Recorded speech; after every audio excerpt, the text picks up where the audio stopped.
अस्सलाम वालेकुम गाइस, ये देखें ये समी, ये मेरा सबसे बड़ा भांजा और ये मुकादम ने उठाया हुआ है। और ये देखें ये हादी, जन्नत और मुश्तबा। जी मुश्तबा कैसा रहा आपको, अच्छा लग रहा है मुश्तबा? आप इधर आए हुए हैं, ऊंची बोले। कितना मज़ा आ रहा है।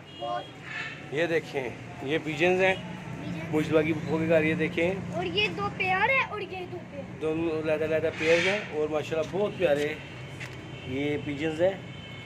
ये 50,000 के आए हैं।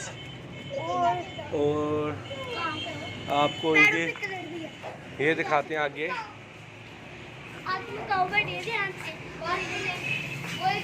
ये देखें मछलियाँ, ये देखें ये मछलियाँ भी हैं।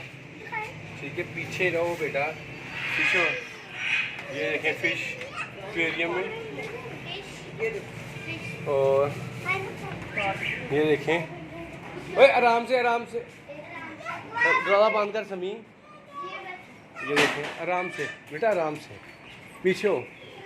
ये देखें ओए आराम से ये देखें नाज़रीन, ये ठीक है। और ये देखें ये इन्होंने तकरीबन 40 फीट की इनको फ्लाई और दिया हुआ है। बड़े प्यारे मुकाओ हैं।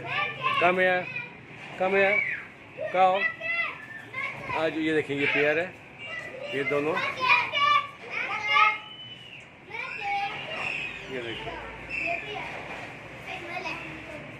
और आगे हम आपको दिखाई जाते हैं। ये देखें वो ऊपर देखें कितने प्यारे हैं। ये देखें ये देखें ये बच्चा है काऊ का। ओए इधर आ जाए।